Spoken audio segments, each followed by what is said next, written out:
The billionaire watched his maid and the blind kid. What happened next shocked him. Jonathan Pierce was a man who controlled everything in his life with precision, his empire, his schedule, even the way people around him behaved. Billionaire, sharp and feared in the business world, he believed nothing could surprise him. Yet that Thursday morning, something in the massive Pierce estate was already gnawing at the edge of his mind. An unease he couldn't quite name. The sunlight streamed through the floor-to-ceiling windows of his penthouse, catching the gold accents in his office. Jonathan adjusted his cufflinks, eyes narrowing at the security monitors. That's when he saw it. Maria, his maid of 5 years, kneeling beside a young boy he hadn't noticed before. The boy's dark skin contrasted sharply with his crisp white outfit, and he moved with the cautious hesitation of someone who couldn't see. Jonathan's brow furrowed. "Who is he?" he muttered under his breath. Maria's lips pressed into a thin line, and she smiled nervously at the camera, as if knowing she was being watched. Jonathan leaned forward, curiosity clawing at him despite his instinct to dismiss distractions. He knew he should call security, but something about the boy, innocent, fragile, yet strangely calm, kept him glued to the screen. The boy reached out, his small hand brushing over a piano in the corner of the living room. The notes sounded soft, almost ethereal. Jonathan felt an unfamiliar tension tighten his chest. This wasn't just a child wandering aimlessly.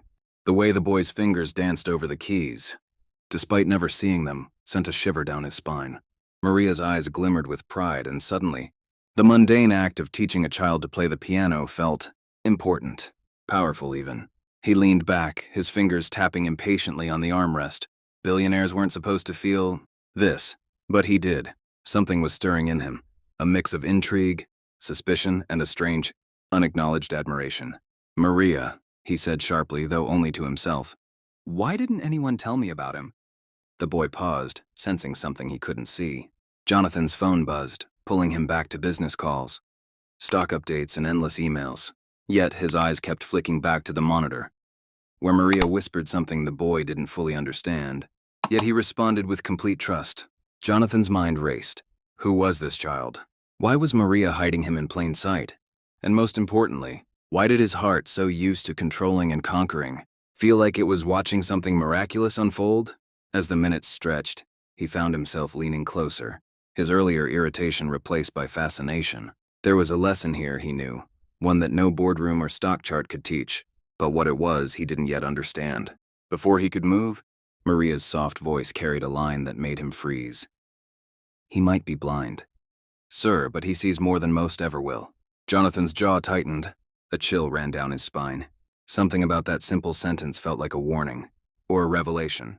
If you want to know what happens next, comment below which part of this scene shocked you the most, and make sure to subscribe. This story is far from over. Jonathan Pierce couldn't take his eyes off the monitors. Every fiber of his being screamed that this wasn't just a simple moment between a maid and a child.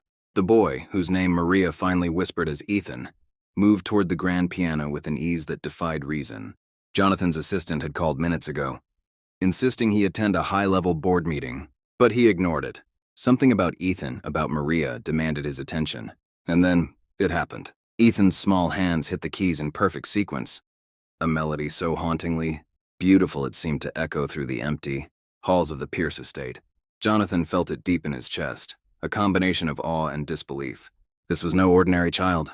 He was exceptional. "Sir," Maria's voice trembled slightly. "He's not just blind. He's a musical prodigy. He's gifted in ways you can't imagine."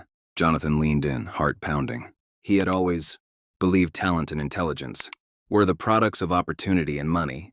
But here was Ethan, untaught, unseen by the world, and yet creating magic. The camera angle shifted as Ethan paused, sensing Jonathan's gaze, and then spoke in a small, clear voice. "I heard you watching, sir." Jonathan froze. The words were simple, but the weight behind them was immense. This child, blind, young, and alone in the world except for Maria, had sensed him, felt him, seen him. I didn't mean to," Jonathan started, but the words caught in his throat. He had no right to intrude, yet he couldn't turn away. Maria stepped forward, placing a hand lightly on Ethan's shoulder. "He's not just blind, sir. He sees truth, and he sees people for who they really are." The words hit Jonathan like a lightning bolt. His mind flashed to his boardroom, to his life of manipulation and control, to the people he'd dismissed, the opportunities he'd ignored because he thought he already knew everything. And now here was a child, innocent, untrained, and yet wiser than him in ways he couldn't yet comprehend. Ethan began playing again, each note pulling Jonathan deeper into a mixture of shock, awe, and guilt. How many moments had he wasted chasing money, power, and prestige, blind to what truly mattered? Then Maria whispered the part Jonathan could never have predicted. He's not just gifted. He's the reason I work here. I saved him from a life nobody wanted him to have. And he's going to change the world, sir. But first, he's going to change you. Jonathan's breath caught. He wanted to speak, to question, to assert control, but the words wouldn't come. Ethan's music filled the estate, resonating not just through the walls, but through Jonathan's soul. He realized finally that some of the most powerful lessons come from those we least expect. The screen went silent for a moment. Jonathan sat frozen, heart pounding, mind racing. Then Ethan's small, unseeing eyes met the camera, and indirectly, Jonathan's. A silence so heavy, so charged, hung in the air that Jonathan could hear nothing but the rhythm of his own heartbeat. He knew one thing with absolute certainty. His life had just changed. And nothing, no amount of money, no deals, no power, would ever feel the same again. Comment below what you think Jonathan should do next, and don't forget to subscribe to see the full story unravel. Trust me, the next chapter is even more shocking.